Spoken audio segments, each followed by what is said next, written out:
The night shift at a 24/7 gas station sounds like the kind of job people joke about.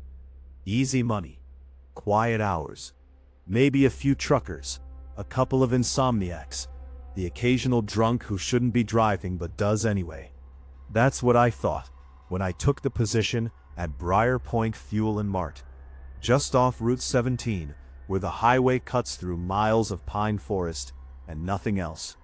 I needed the job. Rent was due, my savings were gone, and day shifts were already filled. Nights were all that was left. "You sure you want overnight?" the manager asked during the interview. His name was Carl, mid-50s, thinning hair, the kind of guy who looked like he'd been tired for 20 years straight. "Yeah," I said, "I've done late hours before." He held my gaze a second longer than necessary. "This isn't like other places." I figured he meant robberies, maybe drunks, maybe the isolation. "I'll be fine," I said. He nodded slowly, like he didn't believe me, but wasn't going to argue. "All right, you start tonight, 10 p.m. to 6 a.m. That should have been my first warning. He didn't ask about experience, didn't train me, didn't even walk me through the register. Just handed me a key, a name tag, and said, "Everything you need is behind the counter." Then, almost as an afterthought, he added, "Read the clipboard." I didn't ask what he meant. I should have. The station looked normal enough when I arrived.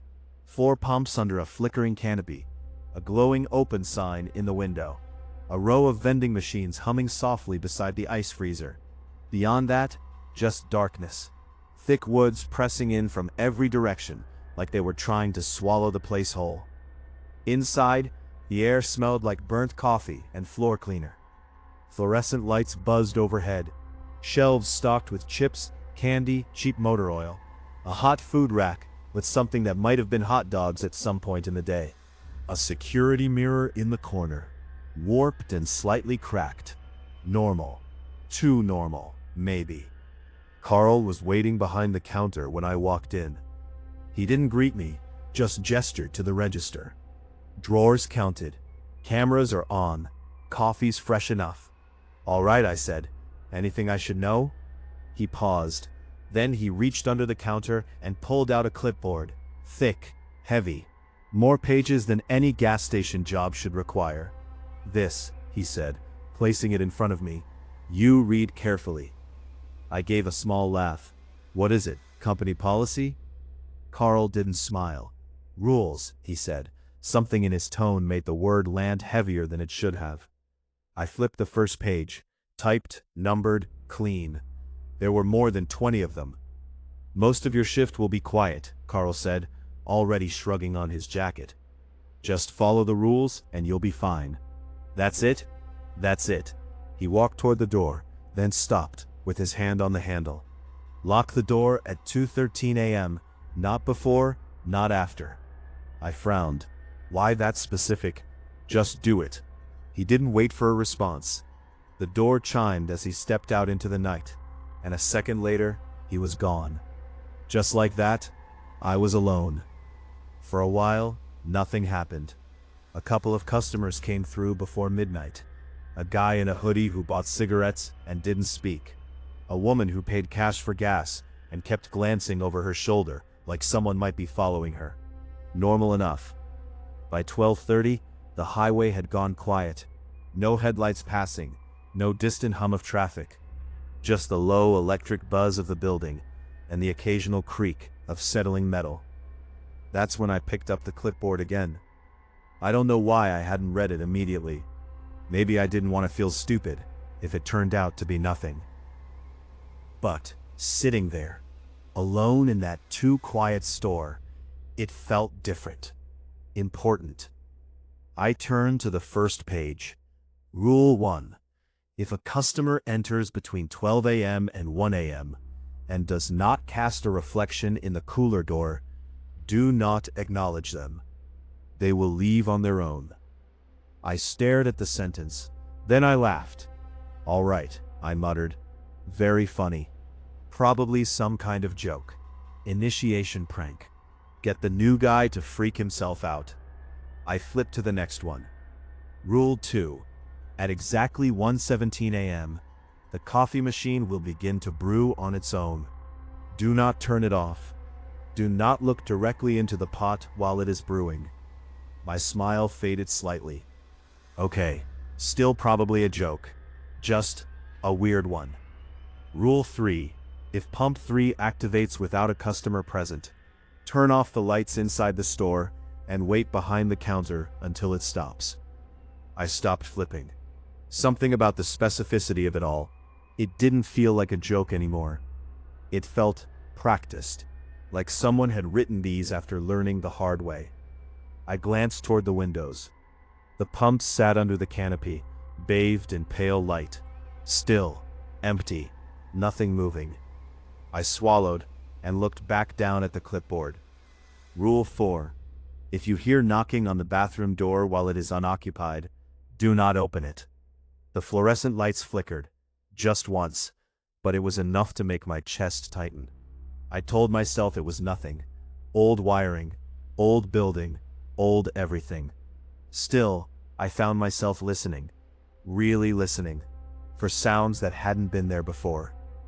At 1:16 a.m., I was pouring myself a cup of stale coffee when the machine clicked.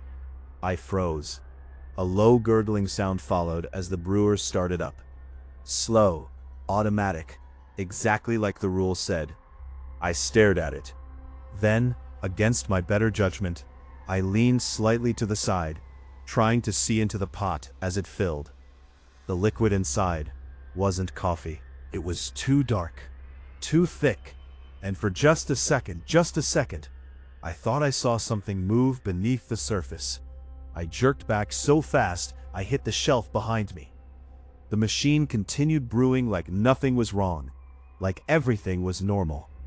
My heart was pounding now, not fast, heavy, each beat landing harder than the last. I looked back at the clipboard, then at the clock. 1:17 a.m., right on time. That's when I understood something important. This wasn't a joke, and whatever was written on those pages had already started. The coffee machine stopped at 1:21 a.m., just stopped. No beep, no click, no sign it had ever turned on in the first place. I stood there for a full minute before moving, staring at the pot like it might start again if I blinked. The liquid inside had settled into something that looked almost normal now. Dark, still, reflecting the fluorescent lights above, like any other cheap gas station coffee. I didn't touch it, didn't pour it, didn't even go near it. Instead, I went back to the clipboard. My hands weren't shaking yet, but they felt tight, like I was holding something heavy without realizing it. Rule 5. If the front door chime rings but no one enters, check the security monitor. If camera 2 is static, unplug the monitor immediately and do not plug it back in for 10 minutes. I glanced up at the monitor mounted in the corner. 4 camera feeds, grainy but functional. Pump view, parking lot, store interior, back hallway. All normal, for now. I exhaled slowly and kept reading. Rule 6. Between 1:30 a.m. and 2 a.m., you may see a man standing near pump 4. He will not move. Do not make eye contact. Do not go outside. Rule 7. If a customer asks for change for $1 and places 2 quarters on the counter instead, refuse the transaction. Rule 8. The bathroom mirror may show a reflection that is not yours. If this happens, leave immediately and lock the bathroom door. I stopped again. There was a pattern here. Not random, not chaotic, structured. Like each rule existed because something specific had already happened, and would happen again. I didn't like that thought. Didn't like it at all. At 1:34 a.m., the door chime rang. Clear, loud, unmistakable. I looked up instantly. The glass door was still closed. No one outside, no movement, just my reflection staring back at me from the dark window. For a second, I didn't move. Then I remembered Rule 5. Slowly, I turned my head toward the security monitor. Camera 1, pumps, empty. Camera 3, store, me standing behind the counter. Camera 4, Back hallway, still. Camera 2, static. Not flickering, not glitching. Just pure, dense static, like the signal had been swallowed whole. My stomach dropped. I moved fast, reached up, grabbed the cord, and yanked the monitor plug from the wall. The screen went black instantly. Silence pressed in around me, heavier than before. Like unplugging it had done more than just kill the feed. I stood there, breathing slow, counting in my head. 1, 2, 3, trying not to look at the door, trying not to imagine something standing just outside the frame where the camera had gone dead. At 7, I heard something. A faint sound, not from the door, from behind me. A soft tap, then another, knocking, 3 slow knocks. I turned, heart slamming. The bathroom door, closed, still. Another knock. Rule 4, if you hear knocking on the bathroom door while it is unoccupied, do not open it. I'm not opening that, I said out loud, my voice sounding smaller than it should have. The knocking stopped, just like that. No fading, no footsteps, nothing. 10 seconds. 20. A full minute. Nothing else happened. When I finally looked back at the monitor, it was still unplugged, still dark. I checked the clock. 1:38 a.m. Only 4 minutes had passed. It felt like 20. At 1:42, I made a mistake. A small one. The kind you don't realize matters until it's too late. I looked outside. Really looked. Not just a glance. Not just a quick check. I focused. And that's when I saw him, standing at pump 4, exactly where Rule 6 said he would be. He hadn't been there before. I was sure of it. Tall, thin, dressed in something dark that didn't quite catch the light right, and completely still, not shifting, not breathing, not even swaying, just there, facing the store, facing me. My chest tightened. I forced myself to look away. Rule 6, do not make eye contact. I hadn't, not directly, but I'd seen enough, more than enough. I stepped back from the counter, putting distance between myself and the windows. Every instinct in my body told me to keep watching, to make sure he didn't move, but the rule was clear, and at this point, I wasn't interested in testing any of them. Time slowed after that. Every second stretched thin. Every sound felt louder than it should have. The hum of the fridge, the buzz of the lights, the faint ticking of the wall clock. I stayed behind the counter, didn't move unless I had to, didn't look outside again. At 1:59 a.m., the door opened. This time, someone actually walked in. The chime rang normally. A guy in a baseball cap and a gray hoodie, head down, hands in his pockets. Evening, I said automatically, the words slipping out before I could stop it.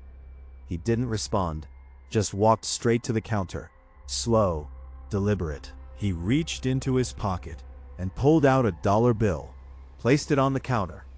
Then, one by one, 2 quarters, clink, clink. My throat went dry. Rule 7, if a customer asks for change for $1 and places 2 quarters on the counter instead, refuse the transaction. Do not touch the coins. The man looked up.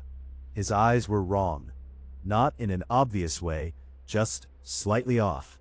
Like they weren't focusing on me, but through me. Change, he said. His voice was flat, empty. I didn't move. Can't do that, I said. The words felt heavy, like they didn't belong to me. His head tilted slightly. Why not? I swallowed. No change available. A lie. A bad one. But it was all I had. He stared at me for a long second, then another. Then slowly, he smiled. Too wide. Too still. All right, he said. He picked up the dollar, left the quarters exactly where they were, and walked out. The door closed behind him. The chime echoed. I didn't breathe until he was gone. The quarters were still on the counter. I didn't touch them, didn't move them, didn't even look at them for longer than a second, because something about them felt wrong. Like they didn't belong in this place, like they didn't belong anywhere. At 2:12 a.m., I checked the clock again. 1 minute. Rule about the door. 2:13 a.m., not before. not after. I moved toward the entrance. Every step felt heavier than the last, like the building itself didn't want me getting there. My hand hovered over the lock. The second hand on the clock ticked forward. 2:13. I turned the lock. The click echoed louder than it should have, and the moment it did, something hit the door, hard, from the outside. I stumbled back, heart exploding in my chest.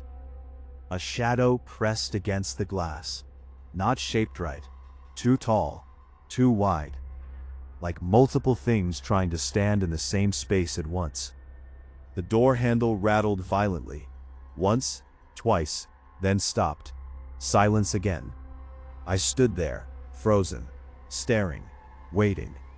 The shadow didn't move, didn't leave. It just stayed there, pressed against the glass, watching. The shadow stayed on the door for exactly 3 minutes. I know that because I watched the clock the entire time, too afraid to blink, too afraid to look away in case it moved when I wasn't watching. It didn't knock again, didn't try the handle, didn't make a sound.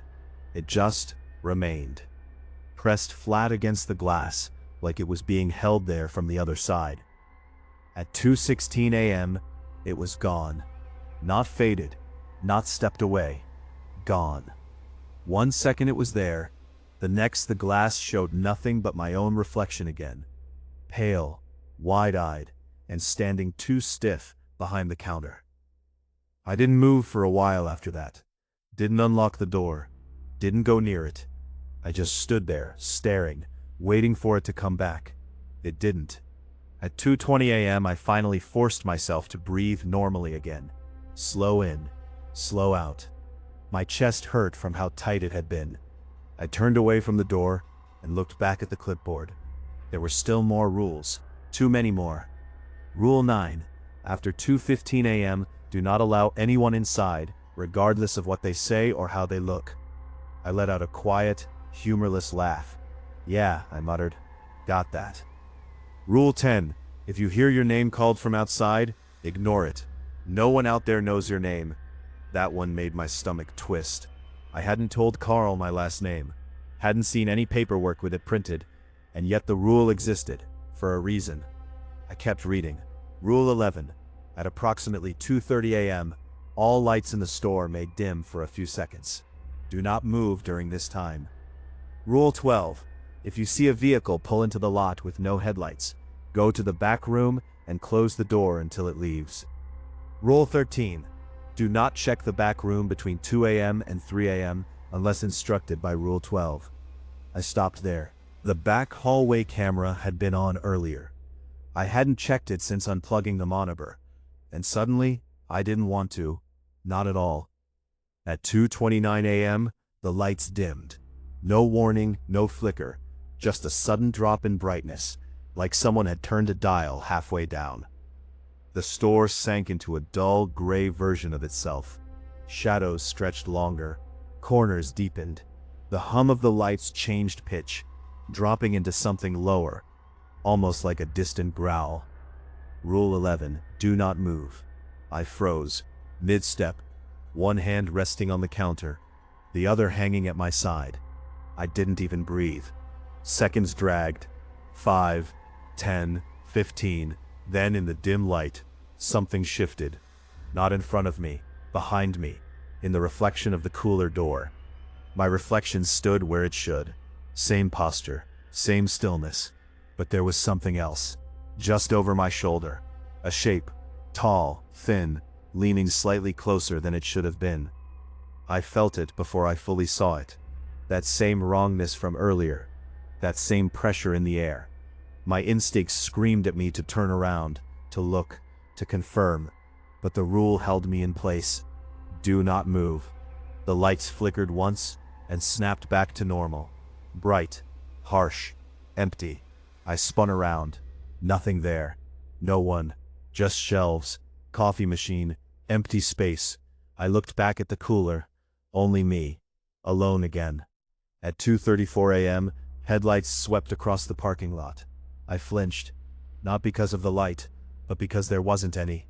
The glow moved across the ground, across the pumps, across the windows, but I couldn't see the source. No beams, no direct light, just illumination without origin. Rule 12. Vehicle with no headlights. Of course, I whispered. I didn't hesitate. I moved fast, stepping out from behind the counter and heading straight for the back hallway. Every instinct told me not to go back there. Rule 13. Do not check the back room between 2 o'clock a.m. and 3 o'clock a.m. But Rule 12 overrode it. I reached the door at the end of the hallway, pushed it open, and stepped inside. The back room was small: storage shelves, cleaning supplies, a desk covered in old paperwork, no windows. I shut the door behind me and leaned against it. Silence, thick and complete. I could still hear my heartbeat, still feel the faint vibration of something outside. Then, footsteps from the store, slow, measured, walking across the tile floor. I held my breath. They stopped just outside the back room door. A pause. Then, a soft knock.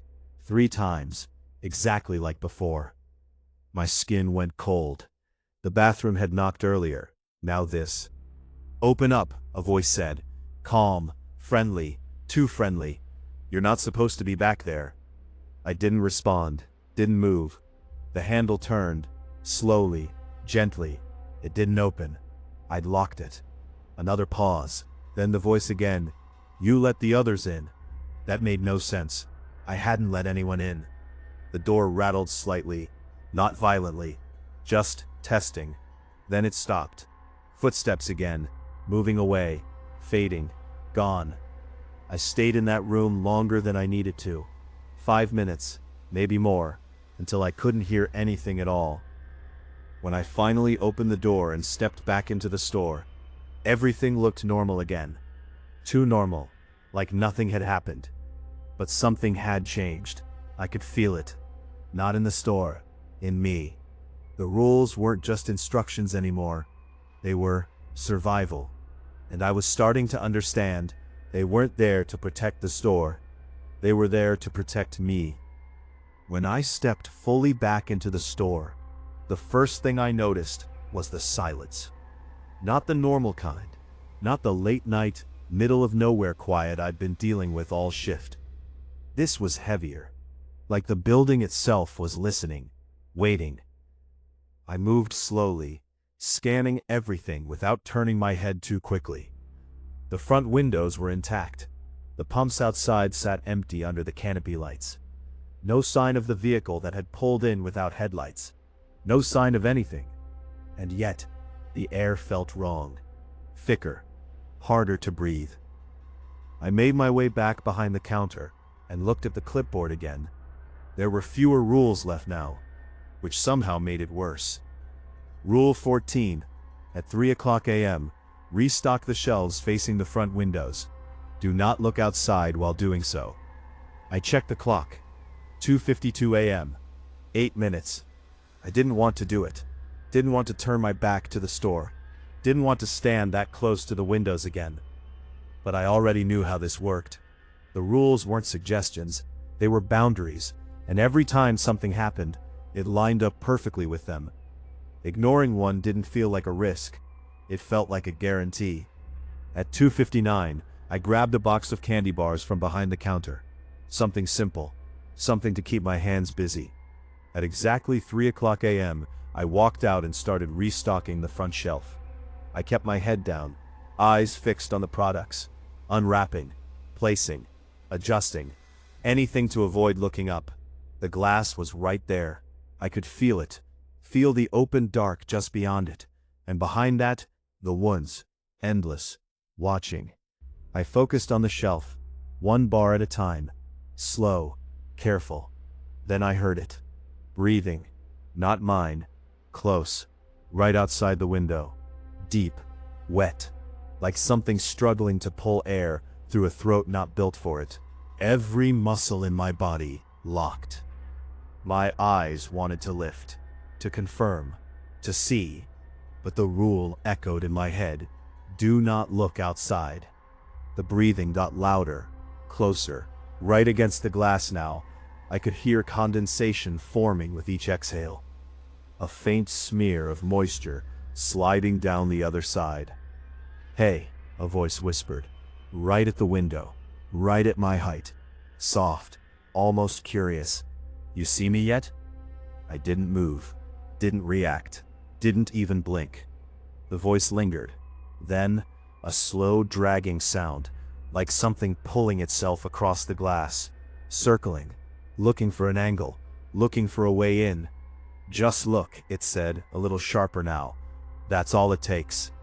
I placed another candy bar on the shelf, perfectly aligned, like nothing was happening. The breathing stopped. The silence that followed was worse. Then, a sudden violent bang against the glass. I flinched, couldn't stop it, but I didn't look, didn't turn, didn't break the rule. A second passed, then another. Nothing else came. At 3:07 a.m., I stepped back from the shelf. Slowly, carefully. Only when I was fully turned away did I let myself breathe again. I walked back behind the counter without looking at the windows. Not once. Rule 15. If any item appears on the counter that you did not place there, do not touch it. Wait until it disappears. I froze. There was something on the counter. I knew there hadn't been anything there before I left. Now there was. A small object. Dark. Still. I approached slowly. It was a key. Old. Rusty. Not from the store. Not from anything I recognized. Just sitting there. Waiting. I didn't touch it. Didn't reach for it. Just stood there, staring. A full minute passed. Then, without a sound, it was gone. Gone. Like it had never been there at all. I let out a breath I didn't realize I'd been holding. At 3:18 a.m., the phone rang. The sound cut through the store like a blade. Sharp, sudden, loud enough to make me jump. I stared at it. It rang again, and again. Rule 16. Do not answer the phone after 3 a.m. I didn't move, didn't reach for it. Let it ring. Each time louder than the last, more insistent. Like whoever, or whatever was on the other end, was getting frustrated. After the 6th ring, it stopped. Silence returned. But not for long, because a second later, my name echoed through the store. Clear, close, right behind me. I spun around before I could stop myself. Nothing there. No one. Empty aisles. Still shelves. My chest tightened. Rule 10. If you hear your name called from outside, ignore it. But that hadn't been outside. That had been inside, right behind me. I backed up slowly, pressing myself against the counter. "Okay," I whispered. "Okay, okay." Something was changing. The rules were still working, but whatever was out there was getting closer. At 3:27 a.m., I heard the bathroom door creak open. I hadn't gone near it since the knocking, hadn't unlocked it, hadn't touched it, and yet it was opening, slowly, deliberately. I stared as the door swung inward. Darkness inside, too dark, darker than it should have been, like the light didn't reach all the way in anymore. Then, movement, something shifting just beyond the threshold. Not stepping out, not fully visible, just there, waiting. I grabbed the clipboard again. There had to be something, another rule, something about this. I flipped pages faster now, scanning, searching, and found it. Rule 17. If the bathroom door opens on its own, do not investigate. Leave the store immediately and wait outside until 3:33 a.m. My heart dropped. Leave the store?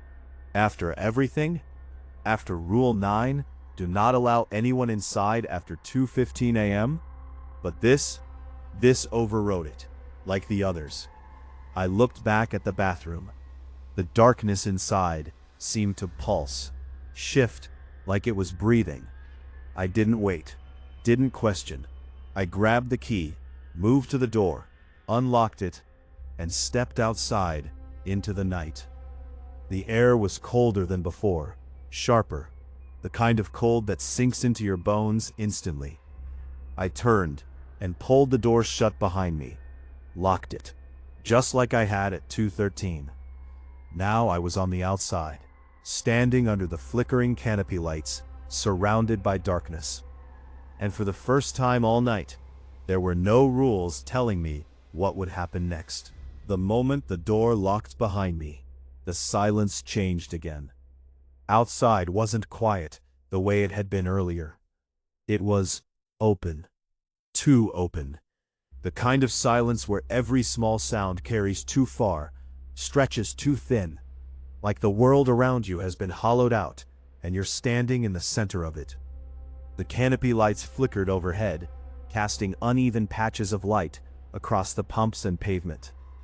Beyond that, the woods pressed in close, tall black shapes packed tightly together, swallowing anything the lights couldn't reach. I checked the time. 3:29 a.m. 4 minutes. That's all I had to do. Wait. Simple. Except nothing about this night had been simple. I stayed near the door at first, one hand hovering near the handle, like I could get back inside faster if I needed to. Then I remembered. The rules never said anything about going back in early. And after everything I'd seen, I wasn't about to guess. So I stayed outside, waiting, listening. At 3:30, something moved near the pumps, a shape slipping between columns of light. Too smooth, too quiet. I turned my head slowly, trying not to make it obvious I'd noticed. The movement stopped. Then, a figure stepped fully into view under pump 2. A woman. At least she looked like one at first. Long hair hanging forward, obscuring her face. Thin frame, bare feet on cold concrete. She stood there for a moment, then lifted her head. Her face wasn't right. Not because it was disfigured, because it didn't settle. Her features shifted slightly, like they couldn't decide what they were supposed to be. Eyes a little too far apart, mouth stretching just a bit too wide, then snapping back into place, then shifting again. My stomach turned. She took a step toward me, bare foot slapping softly against the pavement. Then another. I stepped back instinctively, bumping into the door. Locked. Still locked. "Hey," she called softly, her voice layered, like more than one voice speaking at once. "You came outside." I didn't respond. Didn't move closer. Didn't move at all. She tilted her head. "You weren't supposed to do that before." Before, the word stuck. Before what? Before me? Before tonight? She took another step. Closer now. Close enough that I could see her eyes more clearly. Except I couldn't. They kept shifting. Like something behind them was trying to look out through the wrong lenses. "You let them in," she said. Same words from the back room. My chest tightened. "I didn't let anyone in," I said, before I could stop myself. Her smile widened. "Too far. That's what they all say." She took another step, now just a few feet away. The air around her felt colder. Wrong. Like standing too close to an open freezer. "You opened the door," she said. "That's enough." I shook my head slightly. "Rule said to come out here." Her expression froze for a second, then shifted again, faster this time, more unstable. "Rules change," she said. Something in her voice dropped, lost that layered softness, became sharper, hungrier. I felt it then, that same pressure from inside the store, only stronger. Out here, there was nothing holding it back. Behind me, the door handle rattled, hard. I flinched, turning slightly. Something was hitting it from the inside now. The bathroom. Whatever had opened that door, it hadn't stayed there. It wanted out. The woman's head snapped toward the sound, then back to me. "You shouldn't have left," she said quietly. I checked the time again. 3:32 a.m. 1 minute. The door rattled again, harder. A loud bang echoed from inside. Then another. The glass shook. Cracks spiderwebbed faintly across one corner. I stared at it, heart racing. If that door broke, if whatever was inside got out, I didn't think the rules would matter anymore. "You can't go back in," the woman said. I looked at her. She was closer now. I hadn't seen her move. "Why?" I asked. Her smile returned, slow, deliberate. "Because it followed you." The banging stopped. Instantly. Silence again. Worse than before. I looked at the clock. 3:33 a.m. Time. I didn't hesitate. I grabbed the handle, unlocked the door, and pulled it open. The store was dark. Not dim, not flickering, just dark. The lights were off completely. The only illumination came from the canopy outside, spilling weakly through the windows. I stepped inside slowly. The air felt different, still cold, but quieter, contained, like whatever had been building all night had settled. I turned back to the door. The woman was gone. No sign she'd ever been there. No footprints, no movement, nothing. I locked the door again, hands steady now, or at least steadier. Behind me, something shifted. I turned. The bathroom door was closed, completely, like it had never opened, like nothing had ever come out. The cracks in the front glass were gone too. No damage, no marks, no evidence, just the same old gas station, buzzing lights flickering back to life one by one. I stood there, breathing slowly, trying to process, trying to understand. Then I remembered. The clipboard. I moved quickly behind the counter and grabbed it. Flipped to the last page. Rule 18. If you complete your shift, do not return the next night. No explanation, no warning, just that. I stared at it, then at the clock. 3:36 a.m., still hours left in the shift. But something told me the worst of it was over. Nothing else happened. No more customers, no more sounds, no more movement, just silence. Normal silence. At 5:58 a.m., headlights finally appeared on the highway again. Real ones. Cars passing. Morning creeping back into the world. At exactly 6 a.m., the door unlocked automatically with a soft click. Right on time, like everything else. Carl walked in at 6:03. Same tired expression, same slow Kyle. He looked around the store, then at me. "You read the clipboard?" he asked. I nodded. He studied my face for a second, like he was checking for something. Then gave a small, almost approving nod. "Good," he said. I reached under the counter and pulled it out, set it in front of him. "I'm not coming back," I said. He didn't argue, didn't try to convince me, just took the clipboard and slid it back under the counter. "Most don't," he said. I hesitated, then asked, "What happens if someone ignores the rules?" Carl met my eyes, and for the first time, he looked fully awake. "They don't finish the shift." I should have left it there. That's the part that doesn't make sense when I try to explain this to anyone. On the rare occasions I even consider it. I walked out of that gas station at 6:07 a.m., got into my car, and told myself I was done. No more night shifts, no more rules, no more things that didn't belong in the world I understood. For a few hours, I even believed it. I went home, locked my door, closed the blinds, slept like someone who hadn't slept in days. And when I woke up, it was quiet. Normal quiet. Sunlight through the window, distant traffic, someone mowing a lawn down the street. The kind of ordinary that feels almost artificial after a night like that. I sat on the edge of my bed and tried to convince myself it had all just been stress, fatigue, my brain filling in gaps with things that weren't really there. That explanation held for about 30 seconds, because when I stood up, something cold shifted in my pocket. I froze, slowly reached in and pulled it out. A coin, old, tarnished, heavy. Not a quarter, not anything modern. One side smooth from wear, the other stamped with something I couldn't fully make out, just the faint outline of a shape that didn't belong on any currency I'd ever seen. My stomach dropped. I hadn't touched anything, not the quarters, not the key, nothing. And yet, it was in my pocket. I dropped it onto the table like it might burn me. It didn't. It just sat there, still, waiting, the same way everything else had. I didn't go back that night, or the night after.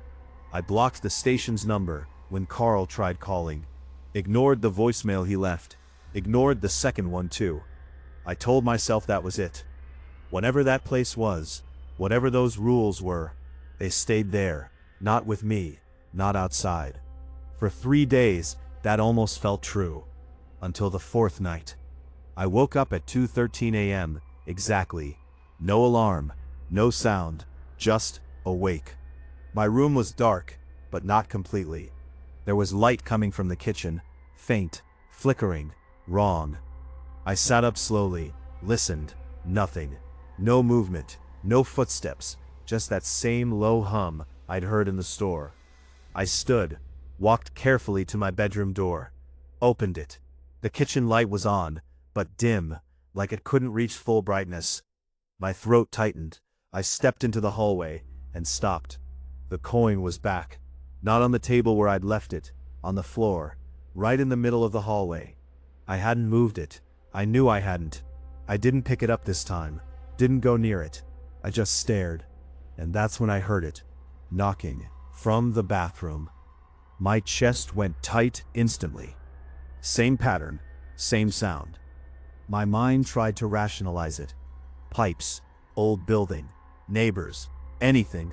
But my body already knew. I took a step back, then another. The knocking came again, softer this time, almost patient, like it knew I recognized it. "Don't open it," I whispered to myself. The words felt familiar, like I'd said them before, because I had. The knocking stopped. Silence filled the apartment. Then, my name, from inside the bathroom, clear, close, exactly like the store. I turned and walked the other direction, fast. Didn't run, didn't panic, just moved. Grabbed my keys, opened my front door, and stepped out into the hallway. I didn't go back in until morning. Didn't check the bathroom.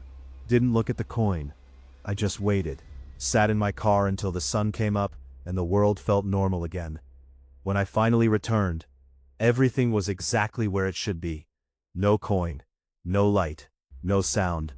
Bathroom door open, empty, clean, like nothing had happened. That was when I understood the part Carl hadn't said. The rule wasn't just about the job. Do not return the next night. It wasn't a suggestion. It wasn't about the building. It was about the pattern. Once you go through it, once you follow the rules, something follows back. Not immediately, not obviously, but it learns, adapts, gets closer. I tried to ignore it. For a while, I managed. Kept lights on at night, slept with the TV running, avoided looking too long at reflections, stayed out of places that felt too quiet, too still. But the rules didn't stop. They just changed. Small things at first. My phone lighting up at exactly 1:17 a.m. with no notification. The sound of footsteps in empty rooms. Reflections that lagged half a second behind. Then bigger. Doors unlocking on their own. Lights dimming for no reason. Knocking. Always the knocking. 3 times. Never more. Never less. And then, a week after my last shift, I found the clipboard. It was on my kitchen counter. I hadn't brought it home. I knew I hadn't. But there it was. Same worn edges. Same thick stack of pages. Same rules. Except, there were more now. I opened it slowly, hand steady, mind not. Rule 19. If the rules begin to follow you, it means you did not finish your role. My chest tightened. I flipped the page. Rule 20. You may still complete your shift. Return before the next cycle begins. I stopped reading. Didn't need to see the rest. Didn't need to understand every detail. Because I already knew what it meant. The shift hadn't ended. Not really. I'd left, but something had stayed open. I haven't gone back yet. That's the truth. But every night, closer to 2 a.m., I feel it. That pull, that quiet pressure, like something waiting just out of sight. Not rushing, not forcing, just certain. And the worst part isn't the fear, it's the understanding. Because now I know what the rules really are. They're not there to protect you from what's inside the store. They're there to teach you how to survive it, so it can exist somewhere else, somewhere bigger, somewhere without walls. Tonight, it's 2:11 a.m. I'm writing this because I can feel it getting closer. The lights already flickered once. The bathroom door just creaked, and I swear, I can hear breathing right outside my apartment door. Slow, wet, waiting. I think I understand the final rule now, the one that isn't written. If you don't go back, it comes to you.